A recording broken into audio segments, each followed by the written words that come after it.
चला तर Christmas special plum केकची रेसिपी बघूया. काही मी ड्रायफ्रूट्स घेतलेले आहेत आणि ते एका साईडला ठेवून आता एका बाउलमध्ये मी ऑरेंज ज्यूस 1 कप घेतलेला आहे. त्याच्यामध्ये एक सिनेमन स्टिक घालून ड्रायफ्रूट्स अर्धा तासासाठी सोक करून ठेवले. त्यानंतर तेच पॅनमध्ये घालून व्यवस्थितपणे त्याला सौते करून साईडला घेतलेलं आहे. आता पुन्हा पॅनमध्ये थोडासा गूळ ॲड केलेला आहे आणि त्याचं असं लिक्विड पद्धतीने त्याचं तयार करून घेतला आहे. तो थोडासा थंड झाला की त्याच्यामध्ये मेल्टेड बटर ॲड केलेलं आहे आणि 2 लवंग आणि जायफळ ह्याची मी पूड घालून घेतलेली आहे.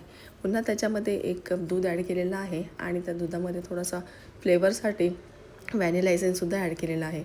आता या लिक्विडमध्ये आपल्याला ड्राय इन्ग्रेडियंट्स ॲड करायचे आहेत. त्यासाठी 1 कप मी गव्हाचं पीठ यूज केलेलं आहे. तुम्ही मैदासुद्धा यूज करू शकता.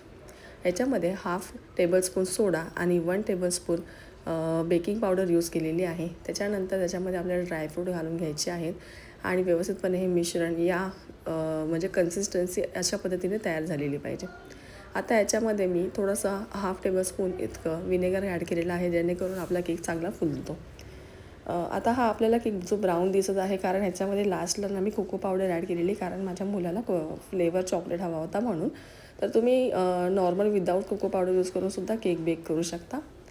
तर मी हा केक मला ह्याला 50 मिनटं लागली असतील किंवा 1 तास पूर्णपणे आपल्याला स्लो गॅसवरती झालेला आहे हा केक तयार. तर तुम्हीसुद्धा अशा पद्धतीने बनवू शकता आणि खूप छान, खूप मस्त स्पॉन्जी झालेलं आहे.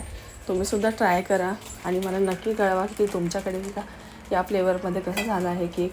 सगळ्यांनीच प्लम केक बनवला असेल, पण या पद्धतीने सुद्धा ट्राय करून मला नक्की कळवा. आणि सगळ्यांना परत एकदा क्रिसमसच्या सगळ्यांना हार्दिक शुभेच्छा. धन्यवाद.